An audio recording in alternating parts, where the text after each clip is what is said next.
Better yet, leadership, we have to start dealing with that spiritually, because if we don't stop, then all of a sudden we'll get caught up in a lot of distractions. And this is what we don't want to get caught up in, a lot of distractions. And then when we get caught up with distractions, the people, they're going to get caught up in the distractions as well. So this right here talks about the priests. The priests got caught up in their mess heavily, that they did not know that the Son of God, matter of fact, God in the flesh, was standing right in front of their face. God was standing right in front of their face, and they had no idea that he was the Lord in the flesh. Because number one, first of all, they never saw Jesus. They never saw Jesus. They don't know what Jesus looked like. And also, I have a bombshell for you too. We don't know what Jesus looked like either. The same thing. They didn't know what Jesus looked like, and we don't know what Jesus looked like. However, because the priests should have known him by the Spirit should have borne witness that he was the Son of God. There are many leaders today that have a lot of things going on physically, which is great. There's a lot of good things going on. Like books, doing shows, making music, doing a whole bunch of stuff physically, which is great. However, many of those same ones have no idea when the Lord is standing right in front of their face.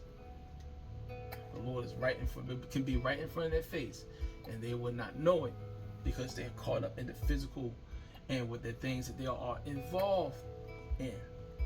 When they so heavily involved in what they are doing physically, they're going to miss God right in front of their face spiritually, because their spirit does not bear witness, and therefore they won't know if God is in front of them, and they won't recognize the Lord being in front of them. The Lord is not going to always come to them in a collar. He's not going to come to them in garments. The Lord may show up with a word for them in a polo shirt or a t-shirt. You never know. The Lord is not going to just come and just, they're not going to be able to recognize the Lord because they so focused on what's going on physically and not recognizing Christ spiritually. And again, those leaders had no idea that they caught up in all the physical stuff, selling, making all their money, but they had no idea that Jesus Christ, the Lord in the flesh, was standing right in front of their face.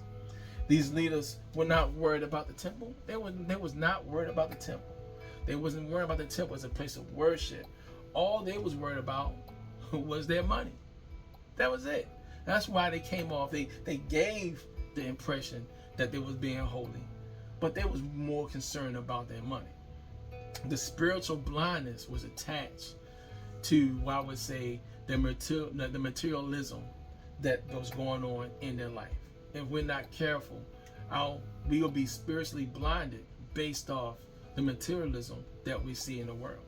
And this is what a prime example of what these leaders had faced. What they was focusing on was the material things. Now on the surface, again, they betrayed that they were concerned about the temple, but they only gave the appearance of being holy. Sounds familiar, doesn't it? It sounds familiar, doesn't it?